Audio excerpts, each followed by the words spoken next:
തദ്ദേശ തിരഞ്ഞെടുപ്പ് പുരോഗമിക്കുമ്പോൾ വടകര നഗരസഭയിലെ 33-ൽ പരം വാർഡുകളിൽ LDF വിജയം കൈവരിക്കുമെന്ന് നഗരസഭാ chairperson KP Bindu Vadakara west JB സ്കൂളിൽ വോട്ട് രേഖപ്പെടുത്തിയ ശേഷം മാധ്യമങ്ങളോട് സംസാരിക്കുകയായിരുന്നു അവർ.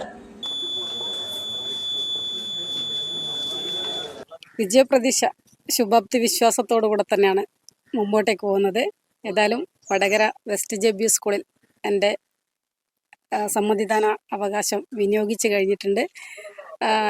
33-ൽ പരം വാർഡുകൾ ഇടതുപക്ഷ ജനാധിപത്യ മുന്നണി സ്ഥാനാർത്ഥികൾ വിജയിച്ചു വരുന്നു എന്നുള്ള കാര്യത്തിൽ യാതൊരു തർക്കവുമില്ല.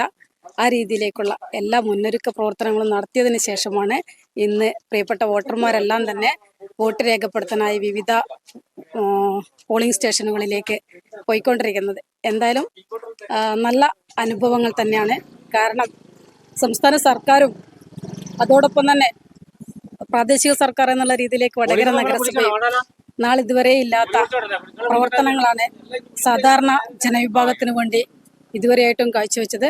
ആ വിശ്വാസം ജനങ്ങളിൽ ഉള്ളിടത്തോളം കാലം ഇടതുപക്ഷ മുന്നണി സ്ഥാനാർത്ഥികൾക്കുള്ള വോട്ടവകാശം തന്നെയാണ്. അതായത് നേരിൻ്റെ പക്ഷത്തുള്ള ഓരോരുത്തരുടെയും സമ്മതിദാന അവകാശം വിനിയോഗിക്കുന്ന തരത്തിലേക്ക് എല്ലാ വോട്ടർമാരും മാറി ചിന്തിച്ചു കഴിഞ്ഞു എന്നതാണ് ഇവിടെ സൂചിപ്പിക്കാനുള്ളത്. അല്ല, ഇന്ന് നല്ല സന്തോഷത്തിലാണല്ലോ. അതെ, സന്തോഷത്തിലാണ്. കാരണം ഞാനിപ്പോ പാചകം ചെയ്യുന്നതേ മയൂരം വെളിച്ചെണ്ണ ഉപയോഗിച്ചാണ്. പുതിയ മയൂരം കോക്കനട്ട് ഓയിൽ, കലർപ്പില്ലാത്ത ശുദ്ധമായ വെളിച്ചെണ്ണ. കർഷകരിൽ നിന്ന് നേരിട്ട് ശേഖരിക്കുന്ന നാളികേരം സൾഫറും പുകയും ഏൽക്കാതെ ഉണക്കിയെടുത്ത കൊപ്രയിൽ നിന്നും സംസ്കരിച്ചെടുക്കുന്ന 100% ശുദ്ധമായ വെളിച്ചെണ്ണ. ഇത്രയും നല്ല വെളിച്ചെണ്ണ ഇപ്പോൾ നിങ്ങൾക്ക് വിപണിയിൽ ലഭിക്കുകയില്ല. മയൂരം വെളിച്ചെണ്ണ, ഒരു ഏറെമല സർവീസ് സഹകരണ ബാങ്ക് സംരംഭം.